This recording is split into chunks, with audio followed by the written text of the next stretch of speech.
Quero, de coração, agradecer muito o convite. Para mim, sinceramente, é uma oportunidade de trocar ideias, ouvir, aprender com experiências que muitos daqui têm tão ricamente, e, ao mesmo tempo, propor algumas questões. Nós tratamos aqui de temas que são temas, como o nosso presidente Antônio Teixeira mencionou, são temas novos na forma como se apresentam, na emergência desse novo, vamos dizer assim, sujeito de direito, desse novo espaço no campo jurídico que a negritude toma entre nós, ao mesmo tempo carregando uma longa história, como foi dita também pelo nosso presidente, dessas questões. Para pensar sobre o papel do Poder Judiciário diante da Lei 12.990, que é o que nos foi provocado a pensar junto aqui, eu dividi a minha fala basicamente em 3 partes, que eu vou pedir a gentileza de todos vocês me acompanharem nesses 30 minutos. A primeira parte, tentar fazer muito brevemente um resumo desse quadro normativo a partir do qual nós estamos debruçando, da Lei 12.990, que trata das cotas no serviço público.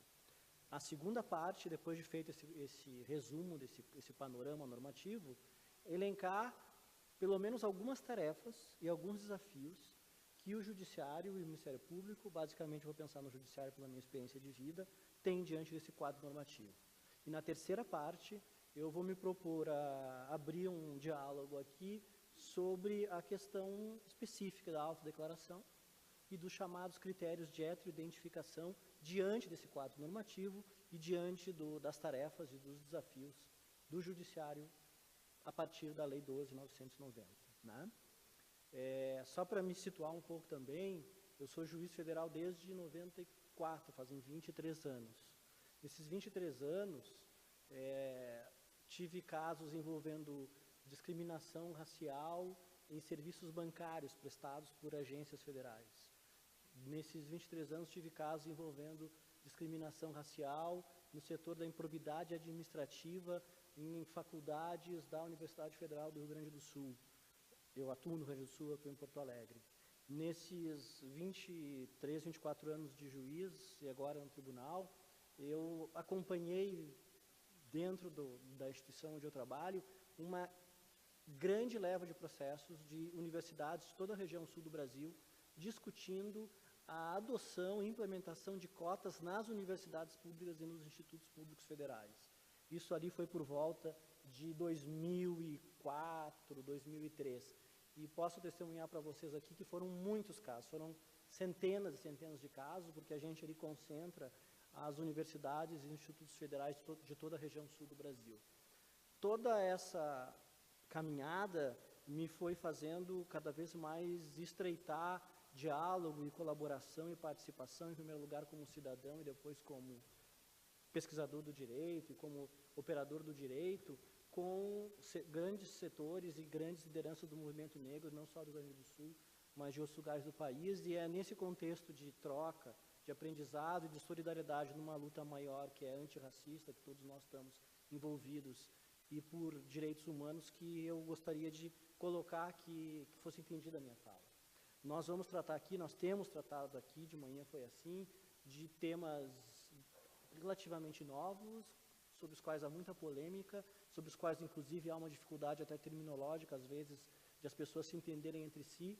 Portanto, ninguém tem, muito menos eu teria a pretensão de ter uma receita pronta para essas questões, mas sim de colocar o problema, colocar o desafio diante do desafio, levantar algumas hipóteses de avanços possíveis, até porque o nosso seminário aqui é avanços e desafios, né? Esse é o contexto que eu quero colocar. E também testemunhar, terminando essa introdução, que naquela época, em 2000, 2004, 98, 97, quando tive julgando os casos que eu mencionei aqui, para mim, pelo menos, ainda era muito nova uma formulação que depois foi me fazendo, uma formulação como o nosso presidente aqui colocou, que eu acho que soa Franz Fanon, teoria descolonial e assim por diante, ainda era muito nova, era ausente essa formulação. E hoje nós temos esse corpo de reflexão, de debate sobre a teoria descolonial, sobre Fanon, sobre a teoria crítica da raça, e perceber que esse ponto, esse momento que a gente vive hoje, então, é muito diferente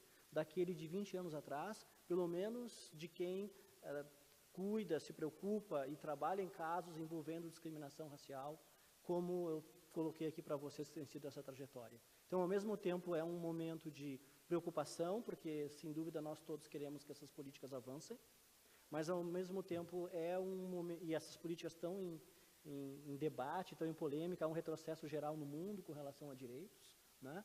E, ao mesmo tempo, é um momento de constatação de que avançamos efetivamente nesses anos, até por esses elementos que, agora, na introdução, o nosso presidente da mesa colocou. Então, muito obrigado. Queria colocar esse contexto para começar com a primeira parte.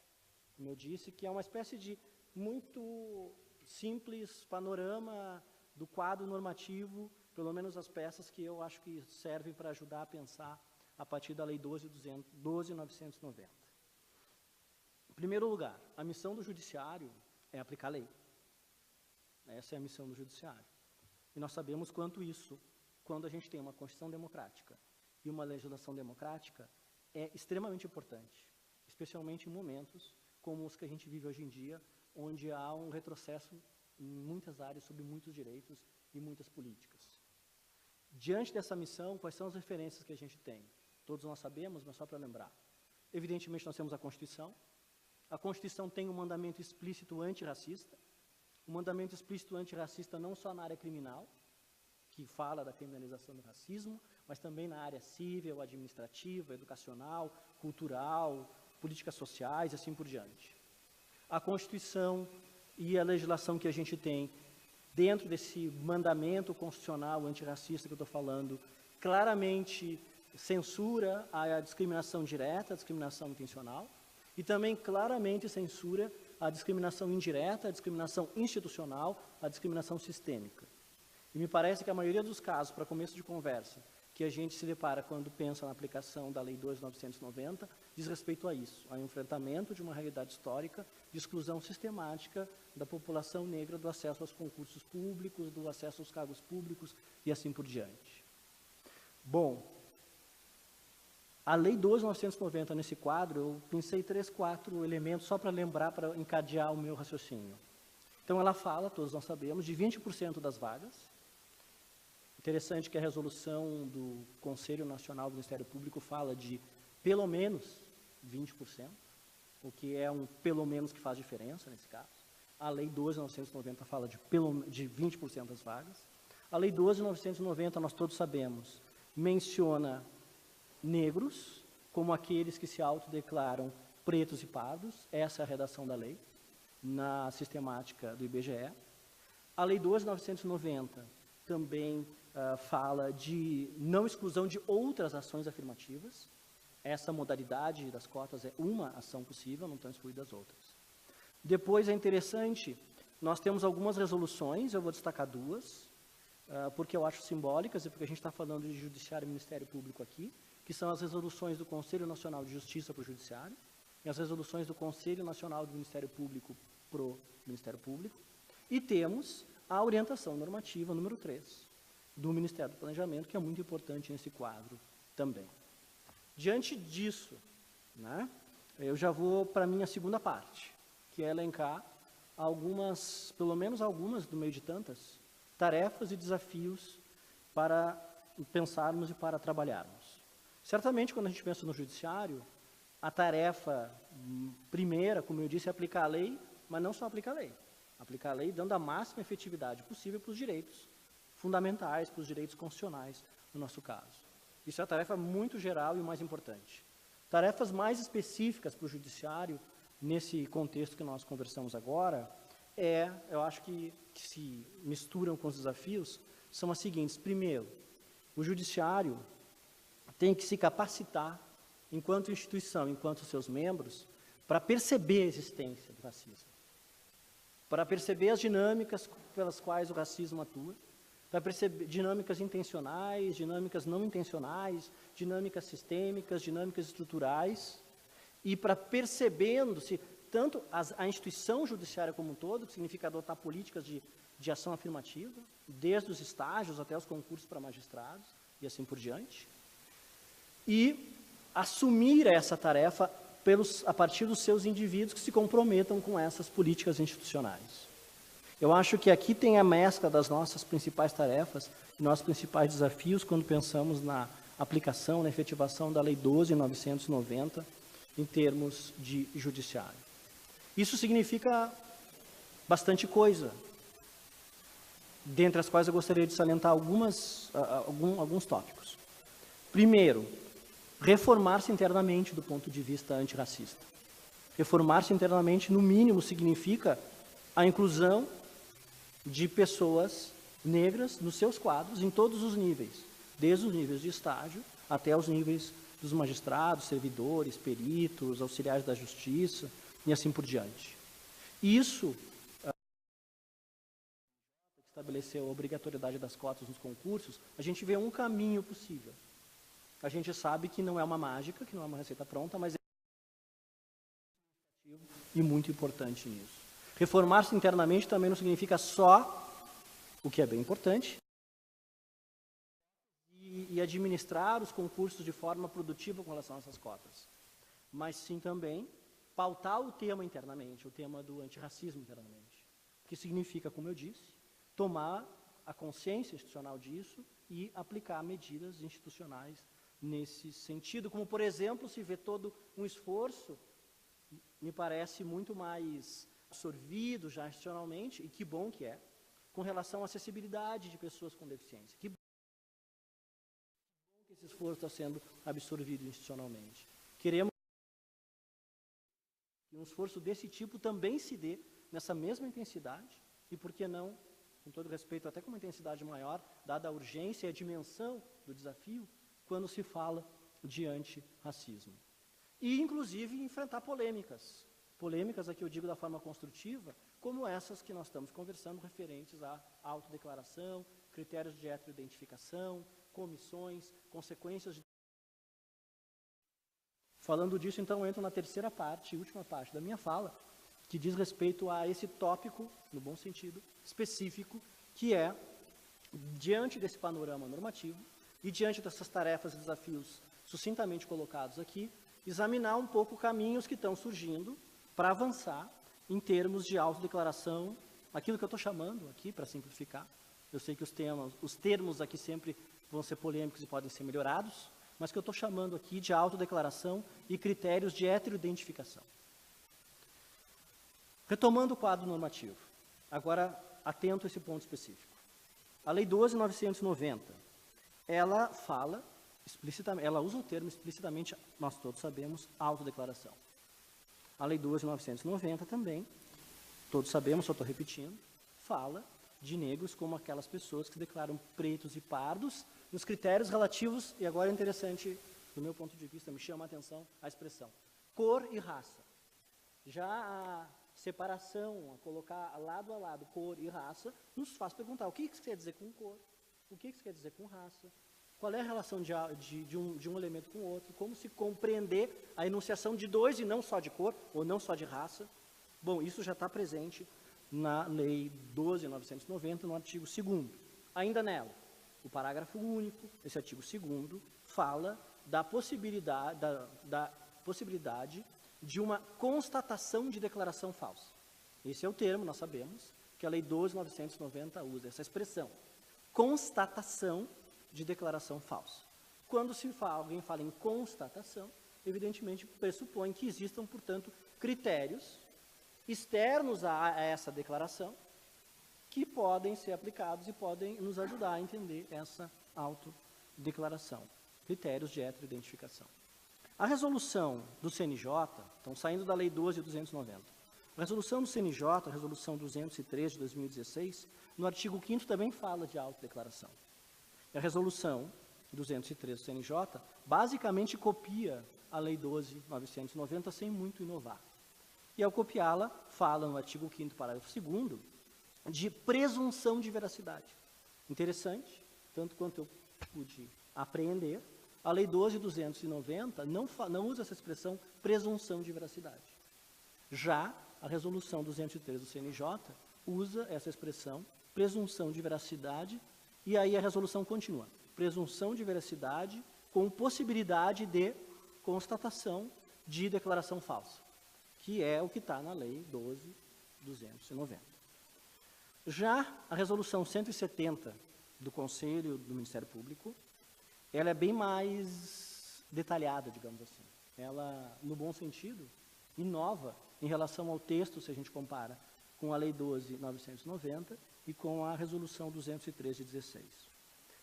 Em que sentido? A Resolução 170, que é essa do Ministério Público, já fala nos seus considerandos, nas suas justificativas, sobre a ADC 41, que tratou da lei da constitucionalidade da Lei 12.990.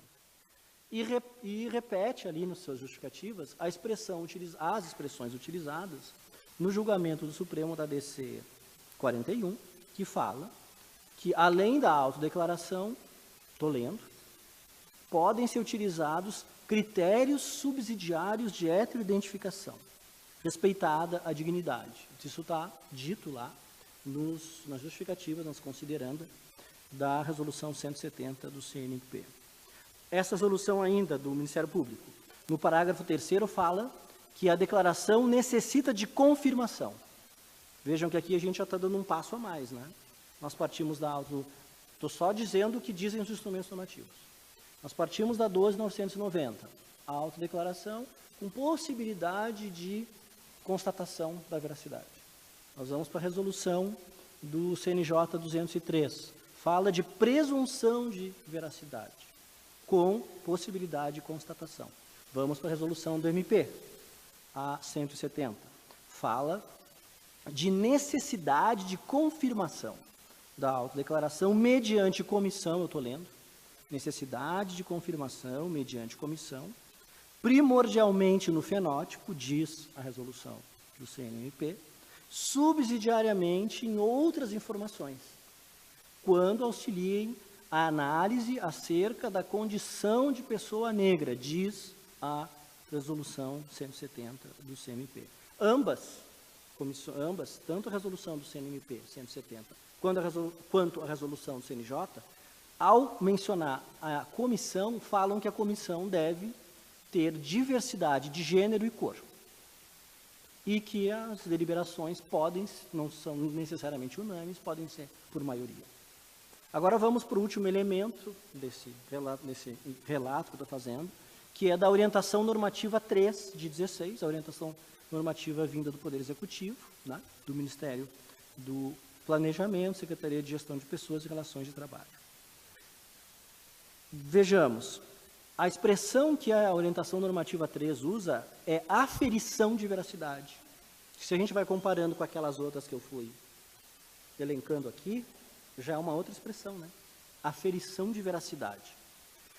Também fala de métodos de verificação da veracidade.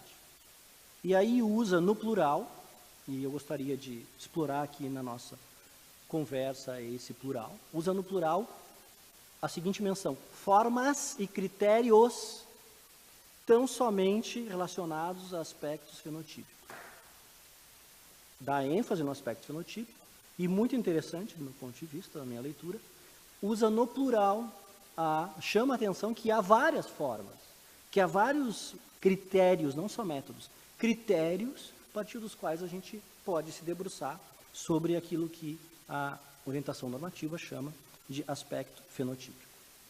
Espero não ter cansado vocês com essa exposição, assim, fazendo essas comparações de o que cada instrumento usa, tentando buscar o quê? Tantas potencialidades, não só entender o momento que eles surgiram, mas também as potencialidades e aquilo que eles podem avançar, os que já existem, sem prejuízo, evidentemente, de pensarmos, especialmente os gestores públicos, que têm essa responsabilidade e essa expertise, instrumentos melhores do que os que a gente já tem. A gente pode, talvez, ver dois grupos de afirmações aí, olhando a lei, a resolução do CNJ, a resolução do Ministério Público e a orientação normativa 3 do Ministério do Planejamento. Um grupo de afirmações, um grupo de determinações, é bem forte em torno da ideia de autodeclaração. Isso tem nós sabemos também, né, isso tem um histórico normativo bem importante, que é a Convenção 169, da Organização Internacional do Trabalho, que é um instrumento internacional de direitos humanos, que foi incorporado no direito brasileiro numa condição forte, segundo usa o Supremo tecnicamente, norma supralegal, ou seja, acima de todas as leis que possamos imaginar, acima das leis complementares, das leis ordinárias, das leis delegadas, das medidas provisórias, assim por diante, acima de tudo isso. Então, tem esse eco, sem dúvida, essa inspiração, essa informação direta, a autodeclaração e, nesse primeiro grupo, autodeclaração com presunção de veracidade, que pode se sujeitar à hipótese da necessária constatação da declaração, para ver se ela é falsa ou não. Esse é um ponto que a leitura desses 4 juntos se destaca. Outro ponto, outro grupo de afirmação, só quero suscitar esses 2, se destaca. De outro lado, se destaca uma outra ideia, que é a ideia de é necessário confirmar a declaração. É necessário aferir a veracidade. Alguém poderia... bom, isso abre várias perguntas. Uma pergunta seria, primeira, que parece que a resposta já está sendo construída pela prática de diversas comissões. Dos candidatas aprovadas, as pessoas que obtêm a pontuação suficiente, todas devem experimentar esse procedimento de usar as palavras aferição da veracidade, ou constatação da declaração. Pode nos levar para isso. Outra ideia que pode vir daqui é que, além das pessoas terem que se submeter, no bom sentido, a esse procedimento, talvez alguém se perguntar, será que não tem uma certa contradição de um lado, falar autodeclaração com presunção de veracidade? E do outro lado dizer, não, você tem que se constatar um teste de aferição, uma confirmação. Não necessariamente a contradição aqui. Porque isso pode simplesmente nos dizer o seguinte, quando a pessoa se apresenta perante a comissão, a palavra dela, de início, é levada a sério. A boa-fé dela, parte-se da boa-fé dela. O que não significa que, dados certos critérios, que talvez nem mesmo ela perceba, porque o nível de autocompreensão de cada sujeito pode ser muito diferente um para o outro, as suas próprias experiências, assim por diante, acabe se constatando que aquela declaração não corresponde a esses critérios que são de heteroidentificação, né, que a comissão estará utilizando. Então, necessariamente, não há uma contradição aqui entre esses 2 grupos, assim eu estou listando, né, de afirmações, de posicionamentos, quando a gente lê tudo junto, a 12.990, a resolução do CNJ, a resolução do Ministério Público e a orientação normativa número 3. Eu acho que voltando ao início da minha fala, a primeira tarefa do Judiciário é aplicar a Constituição, aplicar o direito vigente, compreender o direito vigente, a Constituição, no caso, significa levar a sério um mandamento antidiscriminação, um mandamento antirracismo, que estão ali. E, nesse contexto, dados esses instrumentos normativos que eu listei, quando se fala em heteroidentificação, pode-se compreender a heteroidentificação como esse procedimento para afastar, não só afastar indivíduos que possam querer se beneficiar indevidamente de uma política que não é a eles destinada, mas também para evitar uma desmoralização dessa política, na medida em que nós sabemos, né, ainda que tenha havido, felizmente, duas decisões de cúpula unânimes do Supremo envolvendo a constitucionalidade das ações afirmativas, né, das políticas de cotas, tanto na DPF 186, né, quanto na ADC 41, ainda que tenha havido essas declarações, existe, por parte de vários operadores do direito, e não só do direito, várias forças sociais, assim por diante, uma resistência à política de ação afirmativas, e particularmente a cotas. Resistência essa que, uma vez não encontrando sucesso nas impugnações que fizeram sobre a constitucionalidade da política, poderá tentar se valer, e eu acho que muitas vezes tenta se valer, de uma desmoralização da política, seja a partir do desafio de operá-la bem, e há muitos desafios das comissões operar, porque é uma matéria nova e complexa, que mexe no consciente, no inconsciente nacional sobre sermos uma nação que discrimina, sermos uma nação injusta e assim por diante, né? E essa vontade de tornar inoperável pela impugnação das formas como as comissões funcionam e dos critérios de heteroidentificação que vão sendo construídos e dos procedimentos, dos métodos. Então, acho que temos que ter esse grande cuidado, todos nós acho que estamos conscientes disso, para não cairmos nessa armadilha de ganhar uma declaração forte de constitucionalidade numa DPF 186 e na DC 41, e depois perder a efetividade das políticas afirmativas através desses outros expedientes.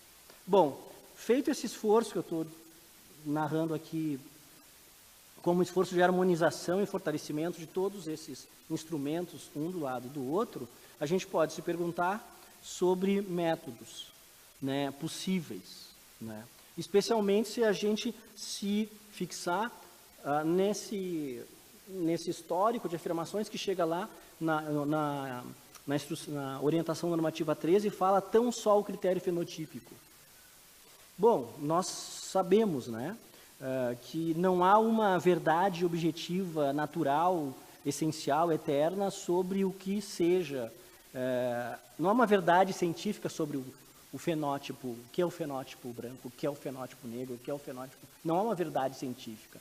Isso é algo que se define a partir de um processo social, histórico, político, cultural, como mostram vários momentos da história, seja a forma como os judeus foram tratados no nazismo, os negros na África do Sul no apartheid, a aplicação das leis de alforria dos escravizados no Brasil, quando elas começaram a ser promulgadas, a forma cambiante como os tribunais fizeram isso, porque sempre está, como disse nosso presidente aqui, né, sempre está em questão uma compreensão do outro, uma sujeição do outro, uma produção do outro sujeitado nessa relação. E isso é interessante porque os instrumentos normativos que eu listei, quando falam de comissões, falam que as comissões devem observar gênero, cor e naturalidade.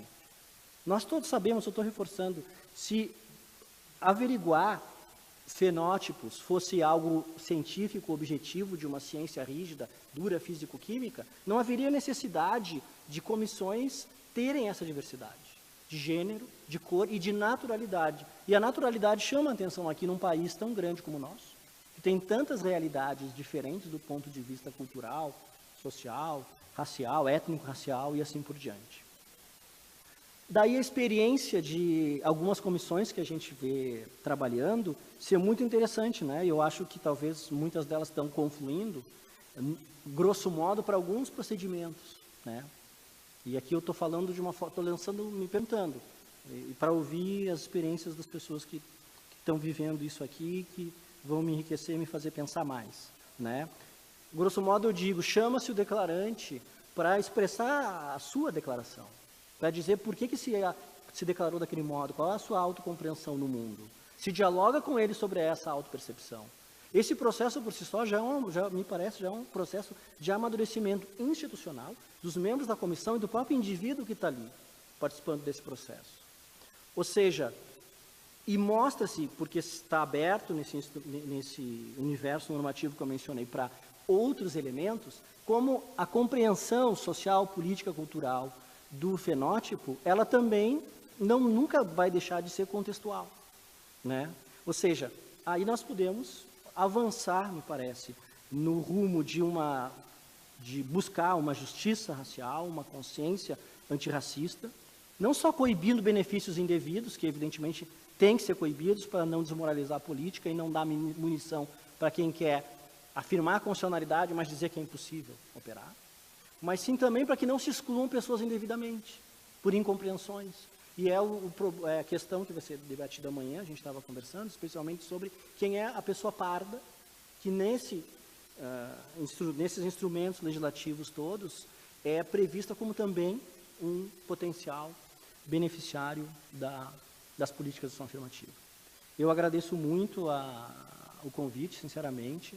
Como disse, ninguém tem uma fórmula pronta para resolver essas questões, porque nem que tivéssemos muitas experiências, elas são questões sociais, políticas, culturais, e ninguém teria essa pretensão, essa imaturidade, e até seria um fechamento para o mundo e para a realidade, para a história, se a gente quisesse ter uma fórmula rígida, fixa.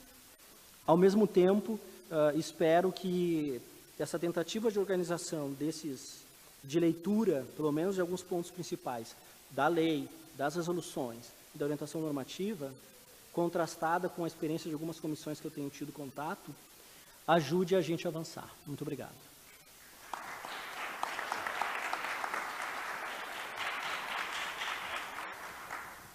Passo então a palavra ao Dr. Sérgio Ricardo de Souza.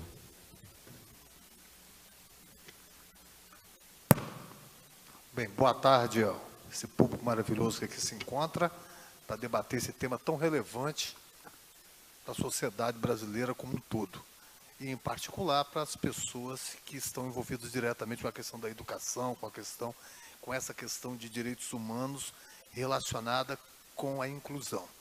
Eu cumprimento desde já o desembargador Roger pela fala objetiva e científica ao mesmo tempo, que não é de se estranhar em razão do seu reconhecido conhecimento sobre a matéria, sendo uma das maiores autoridades, não só no âmbito do Poder Judiciário brasileiro, mas também acadêmico sobre esse tema, esses temas relacionados também com as políticas afirmativas. Cumprimento aqui o doutor Antônio Teixeira, um importante ator, eu acho que um dos mais importantes atores aqui, porque trabalha com pesquisa e esses temas, não só esse, mas todos esses temas relacionados, tem muito a ver com pesquisa, que é onde a gente consegue demonstrar a veracidade daquilo que a gente pensa que é. Né? Só com o resultado da pesquisa que a gente consegue comprovar que realmente existe o racismo, não existe, se existe uma subqualificação do negro para ocupar cargos públicos, se existe um quantitativo insuficiente comparado com o número de negros que compõem a sociedade brasileira. Tudo isso é através dessas pesquisas que nós podemos ter a certeza se ocorre ou não ocorre. Eu vou tangenciar o que foi falado pelo desembargador Roger e vou me permitir fazer um esclarecimento aqui. Eu fui no último biênio, que se encerrou agora em agosto, conselheiro do Conselho Nacional do Ministério Público. Quando eu cheguei no Conselho, eu já encontrei em tramitação, e vejo aqui algumas pessoas que acompanhavam lá essa tramitação com muita ansiedade, em tramitação uma resolução que tratava de alguns pontos relacionados com a política de cotas dentro do Ministério Público Brasileiro, mas era uma regulamentação bastante insuficiente. Eu, na época, embora eu fui designado, salvo engano, como relator substituto, e olhei que não tinha ambiente nenhum para conseguir aprovar o que estava ali. O que estava já era insuficiente e o ambiente não era propício. Eu conversava com algumas pessoas, que não é porque a pessoa é má ou é boa, não. É porque ela traz valores, ela tem uma visão social que, às vezes, não consegue perceber determinadas discriminações. Aí eu conversava, falava, eu estou pensando em colocar o meu voto para apreciação desse jeito, assim, assim, assim.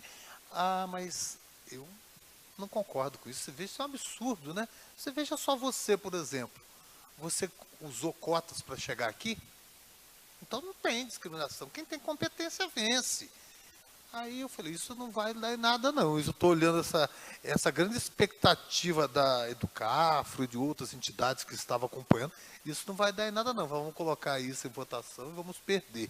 Então, construímos uma solução de matar aquele projeto e, na época, eu apresentei uma proposta porque era um dos principais empecilhos, era exatamente esse que motiva esse evento.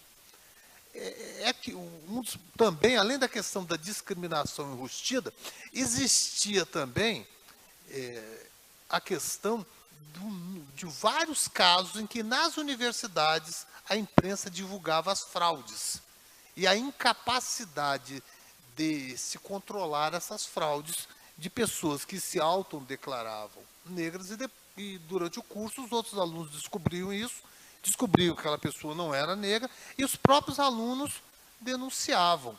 Então, como se usava muito isso, no primeiro momento eu apresentei uma proposta de que fosse uma proposta de recomendação ao Ministério Público Brasileiro que passasse a fiscalizar para que as universidades criassem as comissões para fazer essa fiscalização, fazer esse controle, essas comissões. Então, isso foi aprovado. No primeiro momento, essa aprovação possivelmente foi até unanimidade. No segundo momento, e aí, desembargador Roger, tem esse detalhe. Eu peguei a resolução do CNJ e falei assim, vou transformar, já que todo mundo ficou feliz aqui agora que nós matamos outra, vou transformar do CNJ em uma proposta para o CNMP. Aí eu apresentei uma cópia da resolução do CNJ. Eu só fiz as adequações. E apresentei uma cópia da resolução do CNJ, que aí já era bem mais avançada, contemplava, e mesmo nessa questão dos 20%, a do CNJ também fala mínimo 20%. Ela não fala na ementa, mas no artigo ela também coloca como mínimo. Aí apresentei a proposta, igual a do CNJ, e, por sorte, nós tivemos como relator o conselheiro Gustavo, uma pessoa bastante sensível, um professor, e ele soube adequar essa proposta que foi apresentada, e concomitantemente foi apresentada uma outra proposta dizendo que o Conselho só poderia regulamentar a questão no seu próprio âmbito e não para o Ministério Público como um todo, por outro conselheiro. Ele reuniu as duas propostas e soube apresentá-las no momento político mais propício. Porque em colegiados, principalmente em colegiados como os conselhos, quaisquer conselhos, os senhores também devem fazer parte de alguns conselhos, como ainda a composição é muito heterogênea, então nós temos pessoas indicadas pelo Congresso Nacional, pelo próprio Ministério Público, pelo Poder Judiciário, e tem uma composição muito heterogênea. Então tem que saber verificar o momento em que algumas matérias mais polêmicas conseguem ter chance de ser aprovadas. E esse momento surgiu agora, foi recente a nossa resolução. A resolução foi esse ano, agora quase no final dos mandatos já da última composição.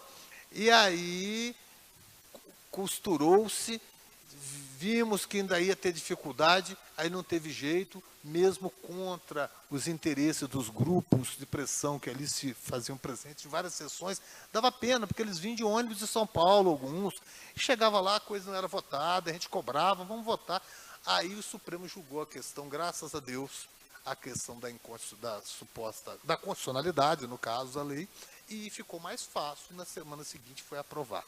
Mas não foi nada fácil, não foi. E a gente está falando num conselho que tenha composto, da sua grande maioria, todos são advogados, ou juízes, ou do Ministério, ou integrantes do Ministério Público, a maioria é integrada por pessoas do Ministério Público, e todos têm conhecimento jurídico, conhecem a Constituição, sabem interpretar a Constituição, então não é por falta de conhecimento, não. É porque traz alguns valores. Eu vejo se eu acho aqui uma questão que eu estava lendo e que é muito importante aqui para realçar como é que essas questões são postas. Eu vou fazer uma leitura rapidinho para os senhores aqui. Quando houve a primeira ação no Supremo, a relativa às cotas das universidades, a revista Veja fez a seguinte publicação. Nesta quarta-feira, o Supremo Tribunal Federal começa a julgar a validade das cotas raciais dos processos de seleção de alunos do Sistema Público de Ensino Superior. Vão a plenário duas ações que contestam a constitucionalidade do regime que reserva vagas em universidades do governo federal e de estados a partir do frágil critério da cor da pele do candidato. Isso está na revista Veja, quando ela noticiou que o Supremo ia julgar aquela ação. É a matéria da revista Veja. Então, por aqui, a revista é uma um ente abstrato, um pedaço de papel. A revista não tem vida, mas tem um jornalista por trás da revista. Tem um jornalista que escreveu isso aqui. E ele conseguiu traduzir, é assim mesmo, o que ele pensa sobre o assunto quando escreveu. E dessa mesma forma, num colegiado de 14 membros, tem pessoas que pensam de todos os jeitos. Então, foi uma luta que evidencia bem a luta que se afigura para o futuro em relação à questão da aplicação da lei federal. Porque nós temos a aplicação da lei federal, do desembargador Roger, mas nós temos uma série de municípios e de estados que também regulamentam essa questão através das suas próprias leis. Leis estaduais e leis municipais. E que já vem enfrentando dificuldades perante o Poder Judiciário, quer dizer, não é nem porque as dificuldades perante o Poder Judiciário, dificuldade de implementação. E as dificuldades de implementação fazem com que o que se sente prejudicado leve a questão para o Poder Judiciário. Então, o Poder Judiciário, nos estados, tem julgado diversas ações de inconstitucionalidade de leis municipais, tratando desse assunto, das cotas, há muito tempo vem julgando, em vários estados, praticamente em todos os estados, vem julgando essas questões, e vem julgando também questões relacionadas com candidatos que se sentem prejudicados, ou porque a lei das cotas não é obedecida, a lei municipal que trata das cotas não é obedecida, ou porque se obedece, mas alguém questiona essa questão da autodeclaração. Então, me parece muito relevante esse debate aqui, a relevância maior a partir dessas duas decisões do Supremo Tribunal, me parece que é definir realmente os critérios, através de pesquisas, através das ciências, os critérios para validarem essa autodeclaração. É por isso que na nossa resolução do Conselho do Ministério Público, no caput do artigo do desembargador, nós colocamos que para inscrição presume-se a veracidade da declaração para se inscrever, porque senão um concurso com 10, 20 mil candidatos seria praticamente impossível já de antemão fazer a análise através dessa comissão se a autodeclaração é falsa ou não. Então, para a inscrição, a autodeclaração tem presunção de veracidade. Agora, após a classificação, aí terá que haver análise por uma comissão. Porque aí o número já é menor e já estamos falando daqueles que se classificaram. Então, o objetivo, na verdade, foi separar esses dois momentos e garantir que se tenha instrumentos para a fiscalização desses critérios, porque é onde vai gerar desmoralização se nós não observarmos isso.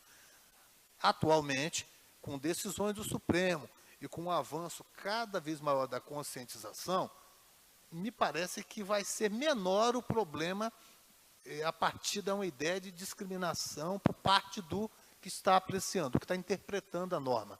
Parece que o problema maior vai ficar realmente em nós termos critérios que sejam critérios aceitáveis, critérios reconhecidos pela maioria da sociedade, com relação a essa fiscalização da autodeclaração, para evitar, se não totalmente, mas evitar que ocorram as fraudes como tem ocorrido. E nós vimos, por exemplo, eu olhei muito na época, quando fui fazer a proposta também, a regulamentação do Instituto Rio Branco. Porque o Instituto Rio Branco é quem tinha mais avançado nesse tema, e também porque eu sabia que o Instituto Rio Branco, obviamente, estava bem assessorado pela Advocacia Geral da União, então eles não iam produzir uma norma ruim. Mas, que eu tinha copiado do Instituto Rio Branco, que terminou, que nós não aprovamos, e se exigia que a comissão deliberasse por unanimidade.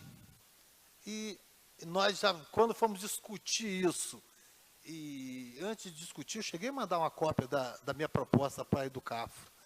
Antes de discutir em plenário, nós tivemos a oportunidade de trocar a ideia e falar, se for depender dessa unanimidade, nós não vamos conseguir de jeito nenhum. Porque sempre num colegiado vai ser possível que um diga, eu não concordo, não. Aí pronto, não vai se alcançar a unanimidade. Já temos aquela menção, né, do escritor, né, de que a unanimidade, toda unanimidade é burra, né? Mas, sem dúvida nenhuma, para alcançar a unanimidade seria muito difícil, nós excluímos e deixamos aqui a maioria. Deixamos a maioria com esse objetivo de... Porque todas as deliberações do Supremo Tribunal, por exemplo, são de maioria, do Tribunal do Senhor por maioria. As deliberações de colegiados, de modo geral, são por uma maioria simples ou qualificada, mas por maioria. E unanimidade não seria possível.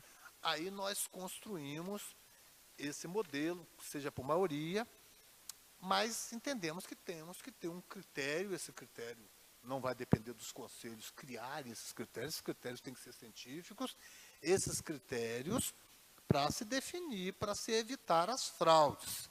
Outro problema que eu acho que é inevitável, eu trabalho muito com pesquisa de violência doméstica. Então, acompanhei a Lei Maria da Penha desde o início, com pesquisa e com escritos. E a gente vê que a discriminação é bastante parecida. Aliás, boa parte das pessoas sofrem dupla discriminação, porque são mulheres e porque são negras. Ao mesmo tempo, uma dupla discriminação. Mas é bastante parecido. Sempre há o mesmo argumento. Mas a mulher que é competente, ela alcança os postos igualzinho o homem. Mas você olha no Congresso Nacional, tem menos de 10% de mulheres para uma população feminina superior a 50%. Será que é verdade o que você está dizendo? Mas não, é porque as outras não se interessaram. Se se interessassem, elas também teriam se candidatado, teriam chegado lá. Então, quando se fala de discriminação, cada um é igual futebol. Quando está se tratando da discriminação, as pessoas falam e não se preocupam com análise científica, não. Elas falam o que vem assim na mente, elas de uma percepção que elas tiveram em diversos contextos, mas elas falam numa tranquilidade. Então, quando o risco é de alguém, principalmente nos estados, porque na União vai ficar mais fácil, porque a decisão do Supremo é especificamente sobre a lei federal. Mas quando se for tratar das leis municipais e leis estaduais, o mais comum são as municipais, mas os estados também têm leis sobre o tema, é do intérprete querer cumprir o papel que é reservado para o legislador, seja do legislador municipal, ou estadual ou federal. Aí o juiz ou o Ministério Público, ao interpretar, ele acha que aquele critério da lei não é o melhor. Então, na verdade, ele não vai interpretar a lei para aplicar aquele caso concreto, como disse o desembargador Rocha.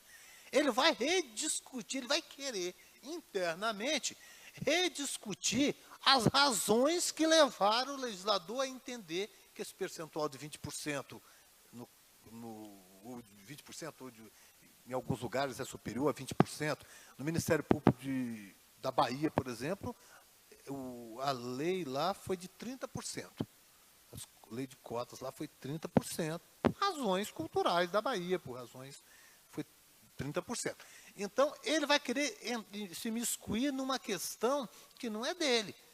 Discutir os valores que levaram, que orientaram a aprovação daquela norma. E nessa discussão, ele pode introduzir essa ideia. Olha, não tem nem como fiscalizar. A sociedade brasileira é toda miscigenada, então não tem como... Isso não tem. Isso aqui foi um erro do legislador. E aí ele querer construir, como a gente já vê em algumas decisões aqui e acolá, ele construir algo diferente do que o legislador legislou. E aí é um perigo também, porque isso já vem acontecendo e pode acontecer ainda mais. Então, eu acho que as decisões do Supremo tiveram o condão de reduzir significativamente os riscos no que concerne a alegação de inconstitucionalidade da norma, como também a decisão do Supremo em relação à Lei Maria da Penha foi relevantíssima, porque, apesar de tudo, todo mundo... houve uma reviravolta e todos os tribunais passaram a decidir que a lesão corporal praticada com violência doméstica contra a mulher estava sujeita à representação. E precisou do Supremo Tribunal, com uma decisão também de caráter vinculante, resolver a questão. Enquanto o Supremo não resolveu, as mulheres foram ficando... A lei foi perdendo eficácia porque não era mais aplicada, uma vez que poucas mulheres representavam nos casos de violência doméstica. Então, o risco de... E aí eu estou usando como o exemplo para chegar à nossa questão, o risco foi bastante reduzido porque o Supremo já deliberou sobre a questão no sentido da sua constitucionalidade e já ultrapassou essa questão, e agora quem quiser sair fora disso vai ter que construir alguma coisa fora do que o Supremo decidiu. E me parece que nesse fora do que o Supremo decidiu está a questão das comissões. Não das comissões, dos critérios. Porque o próprio Supremo não fechou os critérios na decisão, na última decisão, ele não fechou da 41, né? Ele não, porque é muito difícil fechar esses critérios, esses critérios realmente têm que ficar em aberto, porque se nós fôssemos, o que o Supremo fez foi preservar, porque a Constituição assim impõe, a dignidade da pessoa. Então, não pode se criar técnicas, critérios que afrontem a dignidade do candidato que se autodeclarou. Isso não pode ser feito porque é por força da própria Constituição que assim impõe, que lá está previsto o princípio da dignidade humana. Agora, fora disso, o Supremo deixou em aberto a possibilidade do poder público regulamentar como vai funcionar, quais são os critérios que vão orientar os trabalhos dessa comissão, dessas comissões que serão criadas. Como serão muitas as comissões, no caso federal, menos, porque é mais homogêneo, mas nos casos dos municípios, dos estados, haverá diversas comissões. Então, nós já sabemos que, como já vem acontecendo, nós teremos inúmeras ações judiciais questionando os critérios. Já vi uma ação outro dia, quando eu estava pesquisando o tema, do Instituto Rio Branco, quando o candidato dizia assim, o ano passado eu concorri e foi deferida a minha inscrição como a partir da minha autodeclaração e da análise que a comissão fez. Eu tive minha inscrição deferida. Este ano, indeferido, como é que pode? O ano passado eu era negro, esse ano eu não sou mais? Então, sempre há uma possibilidade de um questionamento. Há um questionamento que eu vi recente, não lembro, mas aqui nas minhas pesquisas, de 2 irmãos gêmeos, que um foi deferido e o outro não foi. E aí o que não foi, questionava, como pode? Sou gêmeo, ele é negro e eu não sou, se nós somos gêmeos. Então, é a partir da desmoralização dos critérios adotados por essas comissões que nós poderemos desmoralizar o modelo todo o avanço que se alcançou através desta lei e das diversas leis que virão e que já vieram. Então, acho que realmente os organizadores estão de parabéns, o tema é relevantíssimo, é importantíssimo, e eu, honestamente, tenho trabalhado já nesse tema há um certo tempo, porque fui autor de algumas propostas, mas não tenho nenhuma solução pronta. Vi que o Supremo também não teve, vi que o desembargador Roger colaborou muito, mas também não tem. Acho que essa construção tem que ser coletiva mesmo e tem que advir aí de um trabalho sério para que a gente consiga ganhar credibilidade na sociedade sobre esses critérios utilizados, e o Judiciário vai, então, se influenciar, o Ministério Público vai se influenciar também por essa credibilidade e vai começar a aceitar os critérios da comissão e aplicá-los aos casos concretos. E talvez no próximo encontro que nós tenhamos aí, estejamos juntos, já não estejamos mais discutindo esse tema, porque já estará ele, então, superado. Nós já vamos estar discutindo os reflexos dessas políticas, né? Quais os reflexos que nós teremos dessas políticas. Porque quando nós chegamos na universidade, a gente vê o seguinte, não é o caso do senhor, mas também, como professor, presenciou isso. Eu, quando fiz o curso de Direito, eu olhava na Universidade Federal do meu estado, do Espírito Santo, eu olhava na sala de aula e a gente olha, não adianta, a gente está no meio, a gente identifica, fala, nossa, eram duas situações. Primeiro, aqui só tem gente da classe média alta ou rico. É o que a gente enxergava, porque pelos carros que as pessoas usavam, pelas roupas. Esse era no primeiro momento. E eu e mais um ou dois éramos excluídos duas vezes. Éramos negros e éramos também socialmente da classe, morávamos no subúrbio, éramos de outra classe, não tínhamos estudado nas mesmas escolas que eles. E hoje, como professor da mesma universidade, eu já vejo uma diferença significativa. Eu vejo lá aqueles alunos, eu consulto os alunos onde eles moram, não é só para questão de saber onde eles moram, é porque para ter uma tolerância maior quando eles chegam atrasados na aula, para ter uma tolerância maior na avaliação, porque verifico a condição social dele. Aí, ao fazer essa análise, eu vejo que os bairros de periferia estão significativamente representados na sala de aula do curso de Direito. Quer dizer, mudou muito, mudou. Mudou, mas através de quê? Dessas cotas. Já é reflexo das cotas. Então, eu acho que nós temos que avançar agora para conseguir sairmos daqui com ideias que possam aperfeiçoar esse sistema. Mais uma vez, parabenizo aos organizadores, muito obrigado, e volta a palavra para o nosso presidente.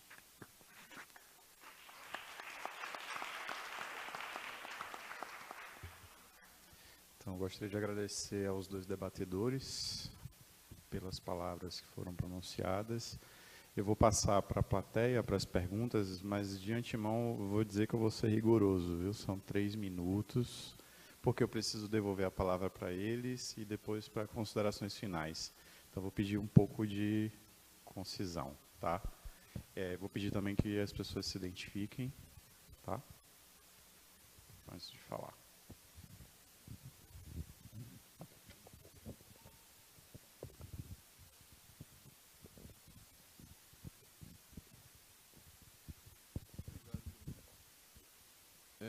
Boa tarde e agradecer a compreensão do colega, porque parece que o microfone fica atrás e quem senta na frente não consegue. Da outra vez eu não consegui também. Eu já estava com medo. Meu nome é Leonardo Queiroz, eu sou advogado, sou da Bahia. Parabenizar a organização do evento, que é algo muito importante, algo que eu tenho dedicado uma parcela significativa do meu tempo para debater.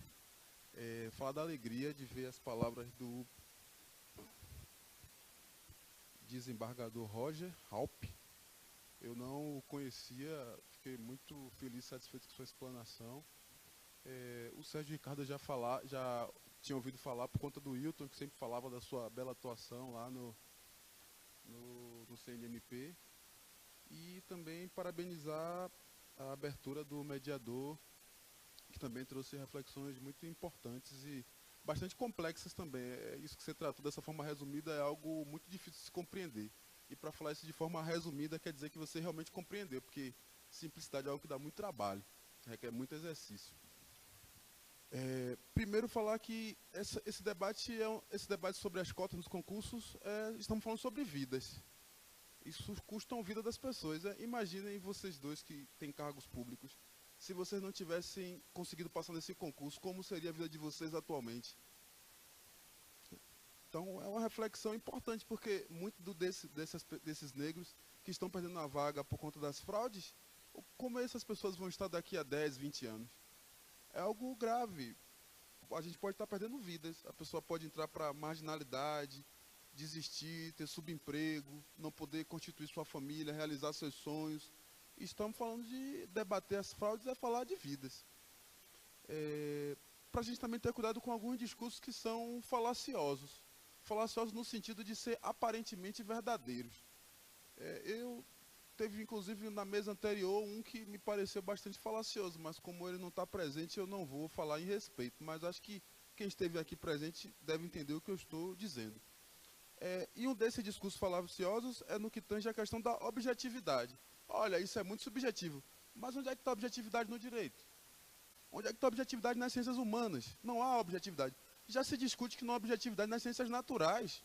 Quem tiver curiosidade, lê o Boaventura Souza Santos, quando ele vai discutir a questão do método científico, já se debate a objetividade nas ciências naturais, quiçá nas ciências humanas.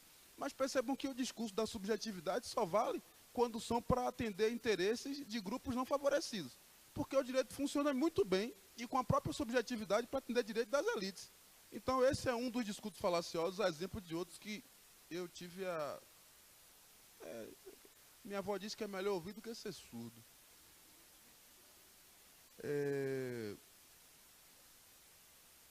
Lá, eu sou de Salvador, da capital da Bahia, e lá a gente vai ter concurso público na Câmara Municipal. Lá nós propomos um decreto legislativo que cria a comissão.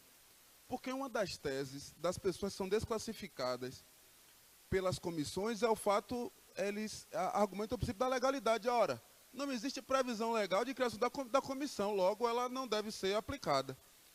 É um discurso, me desculpe a palavra, cínico, porque como já foi dito aqui pelos integrantes da mesa, a possibilidade de dizer que a detectação pode possibilitar a exclusão do candidato é uma análise sem muito esforço intelectual, já presume que deve existir alguma forma de se detectar essa falsidade. Ora, me parece que até agora que nos apresentaram é a questão das comissões. Então, lá a gente criou uma comissão tanto para o concurso do Legislativo, quanto para o concurso do Executivo, com critérios. Certo, eu vou encerrar, perdoe minha insubordinação. E uma questão que eu tenho defendido é de que fala fraude, que os candidatos que sejam desclassificados, além de não poderem voltar para ampla concorrência, porque isso é um incentivo à fraude, porque o que é que a pessoa vai fazer? Olha, eu vou tentar pelas cotas, se eu for descoberto, eu voto para ampla. Ele vai votar para o lugar que ele já deveria iniciar. Então, para mim, isso é um estímulo. E segundo, eu entendo que a pessoa que comete isso, ela está incorrendo no crime de falsidade ideológica. Aí muitos dirão, ora, mas tem pessoas que têm dúvida se é negro ou não. Ela vai provar no processo. O processo serve para poder a pessoa provar que o objetivo dela não foi fraudar o concurso. E eu acho que processo é pedagógico, já dizia Carrara. Processo também é pena. E acho que o Nilo Batista vai dizer também que uma das funções do direito penal é desestimular uma certa prática. E quando as pessoas começarem a sofrer processos criminais, respondendo por falsidade ideológica, ainda que elas sejam absolvidas, ela vai perceber que isso não é brincadeira, porque estão brincando com a gente. Obrigado, desculpe excedendo o tempo.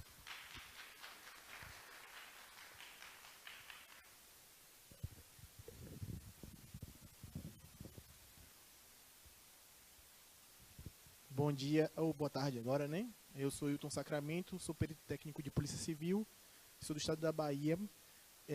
Queria parabenizar Dr. Sérgio e Dr. Roger. Vou tentar falar rápido, porque eu fiz algumas anotações aqui, mas 3 minutos é pouco tempo. Então, vou partir tentando ir direto para algo, né? Uma coisa que o Dr. Roger falou aqui foi sobre a questão que me chamou a atenção, que é uma verdade que eu vim anotando, da inserção, né, do judiciário, principalmente, nessa temática relativa às pessoas com deficiência, e que isso é importantíssimo. E que isso deveria ser feito também com relação às temáticas da igualdade racial. E eu acho isso importantíssimo. E da seguinte forma, eu acho que deveria ser feito, é uma sugestão, uma forma de se pensar, que nos concursos públicos, todos os concursos do judiciário agora, uma pessoa que quer entrar no poder judiciário, de qualquer tipo de tribunal, ela tem que estudar obrigatoriamente o estatuto da deficiência, dos portadores de necessidades especiais. E cai em questões na parte geral dos concursos relacionadas a essa parte, e, no meu entender, seria um mecanismo de inserção de política afirmativa, inserir esse conteúdo do Estatuto da Igualdade Racial nesses concursos, obrigatoriamente, tal como ocorre hoje com as pessoas com o Estatuto da Pessoa com Deficiência, né? E eu gostaria que a mesa pudesse falar como é que seria esse processo, como é que seria para solicitar, para que essa inclusão fosse, eu falo em termos jurídicos ou administrativamente, para que isso fosse feito concreto, né? Para que todo concurso que fosse sair de tribunal tivesse questões relacionadas à temática racial, ou em provas discursivas, ou na parte geral do concurso. Esse é um ponto. O outro já é um pouco mais pragmático e visa a aplicação das cotas no cadastro de reserva, que eu tenho observado o seguinte. No concurso do TRE São Paulo, por exemplo, no cargo de analista contábil, eu falo isso porque sou contador e fiz essa prova, eu pude perceber o seguinte, que hoje em dia, como a lei de cotas fala que a cota vai ter só para quando tiver 2 vagas, aí muitas vezes sai um concurso para cadastro de reserva, e aí eu tenho percebido o seguinte, que não há uma manutenção da proporcionalidade no cadastro de reserva. Por exemplo, o concurso é para cadastro, aí tinha lá 60 vagas para o cargo de analista contábil. E aí, 20% de 60 era 12. Só que aí estabelecem que vão ser, aleatoriamente, 50 correções da ampla e 10 dos afros. No caso, deveria ser 12. E aí eu pergunto, nesses casos, como agir? Né? Claro que eu sei que a gente pode ir à administração, mas a administração pode vir a querer falar que fala das vagas e não da reserva de vagas ou coisa do tipo. Eu estou pensando aqui numa negativa da administração, como é que seria isso? Através do CNJ? Como é que poderia ver essa questão para que isso não ocorresse nos concursos públicos do judiciário? E só mais um outro ponto que também é da aplicação, que é o seguinte, tem uma resolução 203 do CNJ que fala uma coisa muito importante sobre as cotas, que o candidato negro aprovado nas vagas da ampla concorrência, certo? Não entrará no cômputo dos candidatos às vagas reservadas. Só que o que tem acontecido na prática, eu posso falar do concurso do TRE da Bahia, que foi publicar o resultado da prova objetiva anteontem. Eles fazem o seguinte,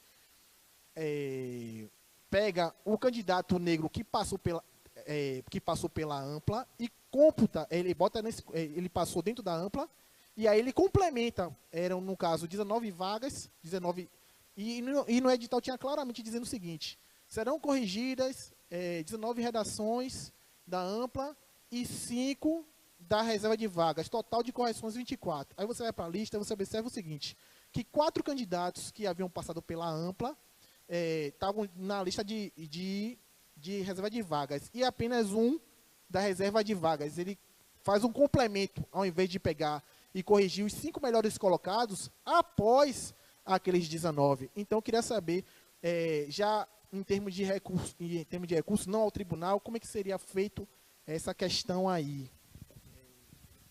Agora eu juro que é a última. Porque é muita coisa. E eu tenho dúvida, estou na frente de 2 juízes, é muito importante tirar essas dúvidas jurídicas. Saiu agora um edital com cotas no Ministério Público da Bahia, né? E esse concurso, ele segue a orientação, né, a recomendação do CNMP, e tem uma comissão. Só que essa comissão só vai atuar no final do concurso. E aí acontece o seguinte, isso é um problema que eu venho enxergando. Se tem a comissão, é porque a administração pública consegue entender que potencialmente ocorrem e ocorrerão fraudes às cotas. E o que acontece?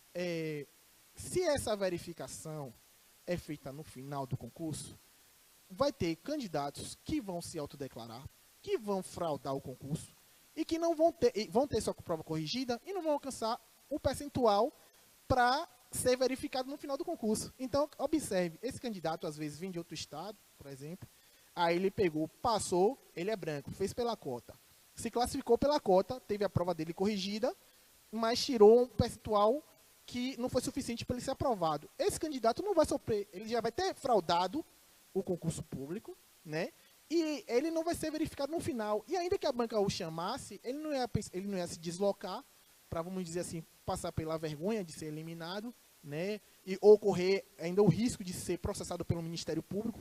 E nesse caso, eu queria saber como é que a gente pode fazer, através do CNMP, por exemplo, para que modifique-se essa cláusula do edital, para que a verificação seja tempestiva, para que não corra esse risco que ocorreu no concurso do TRE, por exemplo. Tem candidatos que se autodeclararam, passaram na objetiva pelas cotas, tiraram a nota insuficiente, são brancos, mas não vão ser eliminados pela comissão, porque eles não vão ser aprovados no final do concurso. E essa é uma questão importante. Eu queria saber como é que juridicamente pode resolver isso. Obrigado.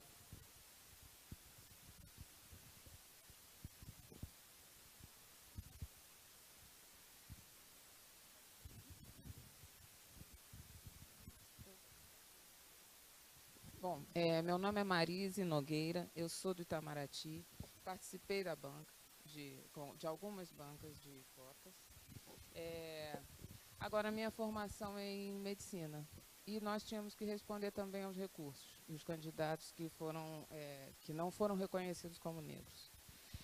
E eu tenho algumas colocações, enfim, eu acho que dialoga um pouco com algumas colocações do colega anterior, que é qual é o momento de fazer a verificação. E nós já aprendemos lá no Itamaraty e mudamos o momento, porque o momento no final ele é muito prejudicial para alguns candidatos. Então, o nosso concurso, que tem 4 fases, e nos primeiros com cota, a verificação era no final, a gente antecipou para a primeira fase. Então, passada a primeira fase, há uma verificação. Aumentou o trabalho da comissão, porque nós passamos a ter que avaliar muito mais pessoas. Nos últimos concursos foram aproximadamente 100 candidatos avaliados, mas a gente acha que isso melhorou o resultado final, né? Bem, o doutor Sérgio falou, eu primeiro quero pedir desculpas. Sim. A primeira fase é uma fase de conhecimentos gerais e é uma prova objetiva. E quem é aprovado na primeira fase passa para uma segunda fase que já começa a ser subjetiva, que tem provas de idiomas, depois uma terceira fase com economia, direito, geografia e história, e no final é exame médico, né? Bom, tá bem. Doutor Sérgio falou em critérios científicos. Eu peço até desculpas porque eu cheguei um pouco atrasada, mas esse é um tema muito complexo para a gente. E eu falei da minha formação em medicina porque as ciências biológicas não são exatas. E a gente teve candidatos que nos trouxeram a sua classificação segundo a escala de Fitzpatrick. E a gente disse que a gente não ia considerar, porque a realidade brasileira é diferente de outras realidades que têm mais bases construídas.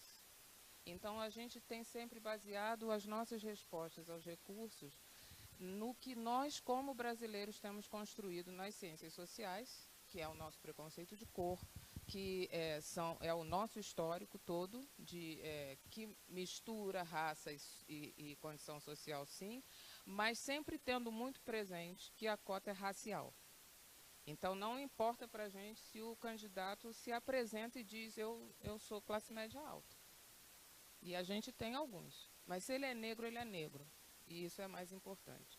Como a gente tem, e a gente até usou essa expressão, né, entre nós ultimamente, a gente tem fechado o coração também para candidatos que no Brasil não são negros e que têm um histórico de sofrimento por discriminações diversas.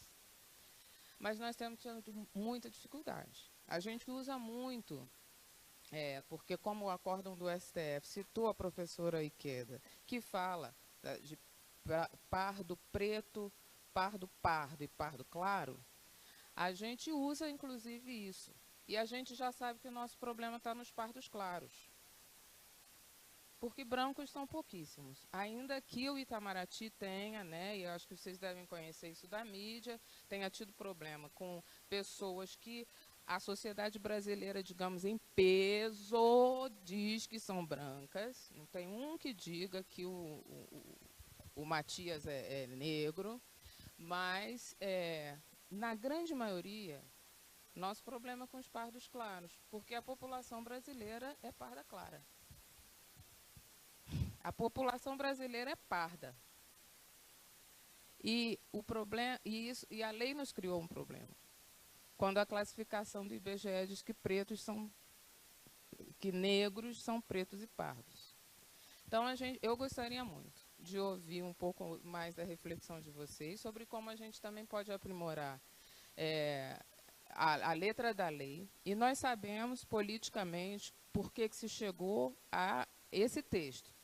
Mas, na hora, para a gente evitar a desmoralização da política de cotas e evitar chegar a uma situação que já se observa nos Estados Unidos e que já é alvo de crítica, de que as cotas são para beneficiar pardos claros e não negros, porque os negros não chegam, e é bom eu dizer isso para vocês, né? Os pretos não chegam. No nosso caso, lá no concurso, a gente já está querendo pensar em como é que a gente vai alcançar os pretos, porque eles têm as notas mais baixas, então, mesmo entre os cotistas, eles não vão passar. Então, e a outra é essa questão de critério científico, que as pessoas, às vezes, querem nos cobrar e que eu acho que a gente realmente não tem. Eu queria que o senhor elaborasse um pouco mais para ajudar a gente a saber quais são os critérios para usar.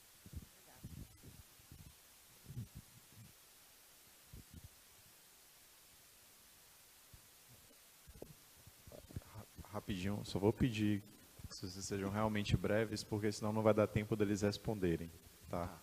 Então, Perfeito. Boa tarde, eu sou André Lemos, sou historiador de formação, sou de Sergipe e hoje servidor público no Ministério da Saúde. Eu, durante muito tempo, quer dizer, ainda sou um ativista da luta antirracista no Brasil, desde 94. E as falas que me antecederam me deixaram bastante satisfeito. Mas eu estou, assim, principalmente eu quero parabenizar, né, pela realização desse seminário e também a mesa. E dizer que eu estou impressionado com a fala do desembargador, porque a gente precisa de mais desembargadores assim. Com todo, né, desculpem, mas essa é a verdade. E a gente pega várias realidades, né? Eu acho que a doutora, né, Marise, que me antecedeu, foi brilhante e é nessa linha dela que eu quero trabalhar. Né? Eu hoje faço mestrado numa instituição pública, né? Não tinha cotas quando eu fiz a seleção, e hoje eu represento os alunos, né, no colegiado gestor da instituição, onde a gente está discutindo no próximo edital as cotas. E um dos argumentos da direção é o quanto custa, porque, segundo a direção, a recomendação do Ministério Público, eu não tenho certeza, né, mas foi assim que eles falaram, apresentado na reunião, que a recomendação do Ministério Público é que a comissão que avalia não pode ser a mesma que avalia o recurso. Então, isso, e precisa ser servidor da instituição, representante da instituição, ter vínculo com a instituição. Então, o que significa, por exemplo, que uma instituição que não tem a quantidade de servidores negros naquela casa, precisa, por exemplo, trazer servidores negros da mesma instituição de outro estado para poder averiguar a segunda etapa, né? No caso, depois dos recursos. Isso é uma questão que eu acho que é importante a gente debater, porque, né, eu acho que... E a segunda questão é que, por exemplo, a minha preocupação, né, eu acho que a doutora Marise também foi muito feliz sobre isso, essa questão tanto do IBGE quanto, né, da ciência. Então, eu lembro que quando saiu aquele edital do Pará, não sei se alguém aqui lembra, né, tinha uma tabela. Aquilo foi um absurdo, né? Parecia que a gente estava voltando à época, né? 100 anos, pelo menos, né? Então, a gente precisa ter muito cuidado com isso. Mas, para além disso, como o IBGE coloca pretos e pardos como população negra, tem um monte de gente parda clara que na certidão de nascimento tem pardo. E essa pessoa cresce sendo discriminada desde a sala de aula porque na certidão de nascimento tem pardo, mesmo que ela possa ser um pouco mais clara. E os efeitos do racismo, ele não é só, não está presente só na cor da minha pele, né? Não está presente só quando eu entro em um restaurante, em um shopping, ou quando eu chego na escola, mas também historicamente o lugar que minha família ocupa, porque eu tenho uma ancestralidade, né, que me antecedeu e que impactou na minha realidade social e na minha realidade de acesso. E aí eu vou problematizar mais ainda. Eu sou o filho mais velho de 5. E a minha irmã mais nova, é uma parda clara. E ela alisa o cabelo. E ela é formada em Direito. Ela foi o que a minha família conseguiu pagar o melhor estudo, que foi a última, né? Então já estava todo mundo trabalhando e tal. E a minha mãe conseguiu pagar uma faculdade razoável para ela e tal. Provavelmente, se ela se inscrever em cotas, em muitas bancas ela não vai passar. Porque ela é uma parda clara, alisa o cabelo. Então, pelo fenótipo, muita gente não vai enxergá-la como negra, né? Mas nós nascemos numa periferia, num morro, numa realidade social extremamente cruel, difícil. Então, assim, existem aspectos que eu acho que tem que ser considerados, que são os aspectos políticos, né? Para finalizar minha fala, no meu estado, no último concurso que teve da IBSE, a comissão que avaliou, né, o critério raça-cor foi uma comissão formada por profissionais, ativistas, conceituados na cidade e tal, né? Eram 3 pedagogos e um sociólogo e outro antropólogo, onde eles fizeram uma avaliação coletiva.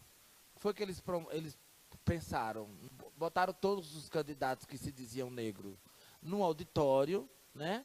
Fizeram algumas falas sobre o que era ser negro e tal, as pessoas se colocavam, e depois todo o conjunto de atores avaliavam os outros. Foi a forma que eles, segundo eles, encontraram de ser mais transparente, né? de ser de uma forma mais democrática. E, segundo eles, o resultado foi super positivo, porque nenhum não negro foi aprovado como negro. E eu fico sempre muito preocupado com isso. Acho que essa questão da comissão e a gente não saber, por exemplo, quem está naquela comissão, qual é a especialidade, de que forma essa pessoa enxerga a negritude, como é que ela consegue, de fato, avaliar, sendo, às vezes, capacitada apenas por uma semana, ou alguns dias, ou 20 horas. Então, eu acho que precisava ter uma descrição melhor, tanto da escolha da comissão desde o início, como também do processo de aferição. Obrigado. A gente tem quantos inscritos a mais? 2? Olha, tem como a gente avançar um tempinho só do coffee break, né? Então tá, eu vou pedir... 4 e 10? Vixe, Maria. Então, olha só. Tá, claro. Então, ó, muito rápido, fala telegráfica, tá? Porque o Dr. Sérgio vai ter que se retirar às 4h10, em ponto. Boa tarde, tentarei ser breve. Meu nome é Tereza, eu sou servidora pública, sou analista de planejamento e orçamento do Ministério do Planejamento e passei recentemente no concurso. Foi o primeiro concurso do ciclo de gestão do Executivo Federal com cotas, né? Eu já era servidora pública há 10 anos como economista e eu queria trazer novamente a pauta, acho que vou passar aqui um pouquinho de advogado do diabo, assim, né? Mas é importante a gente trazer um contraponto em relação a tudo que a gente está falando, né?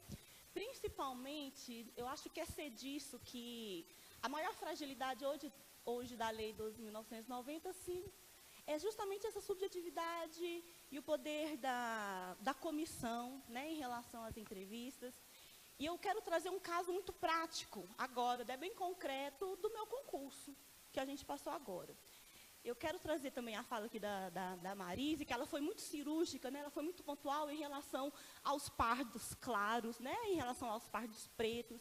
E eu me recordo que quando eu fiz o concurso, eu esperava que a maioria dos aprovados fossem pretos, né? Eu esperava encontrar na minha turma mais pretos, né? Dentre as 13 vagas. E nós somos 3 pretos, digamos assim, né? E o restante tudo muito pardo. E tem um caso muito emblemático que eu só descobri que a pessoa passou pelas cotas no final do curso de formação, porque aos meus olhos, de uma mulher preta, ela é completamente branca, né? Se a gente for falar realmente somente do tom da pele. Entretanto, um outro colega teve que judicializar. Ele é um pardo médio, né? Ele é um pardo claro. O que eu quero trazer nessa questão, né? Que a intenção da lei é bem clara, né? Que nós precisamos evitar privilegiar aqueles que não precisam, de cotas, né? E, ao mesmo tempo, evitar aqueles que querem entrar pela má-fé. O que eu quero trazer para vocês, né? Talvez que a banca possa nos auxiliar do ponto de vista jurídico, como auxiliar as bancas nesse comprometimento de como ajudar, diferenciar um pardo claro, bem claro, mas que se considera pardo, né? No momento do concurso ele vai se considerar pardo, em detrimento àquele que não se considera pardo, né? No caso específico desse colega que teve que judicializar, porque a banca não considerou pardo, ele já é servidor desde 2009, e em 2009, quando ele já se declarava pardo há anos, então ele se enxerga pardo, né? Entretanto, essa outra pessoa, aos nossos olhos, ela é branca, né? Extremamente branca. Apenas, né, para finalizar, a importância de trazer, e eu quero trazer um avanço para o debate, porque as cotas, como, né, o próprio desembargador disse, ela vai ser um instrumento, e eu acho que isso é importante, para introduzir no serviço público, né, o maior número de pessoas negras e pardas, né, mas ela é um instrumento limitador. Ela é um instrumento limitador, só até um certo ponto. Porque depois que você está lá dentro, né, eu trabalho num ambiente extremamente masculino e branco, né, sou a única mulher e a única negra de uma equipe de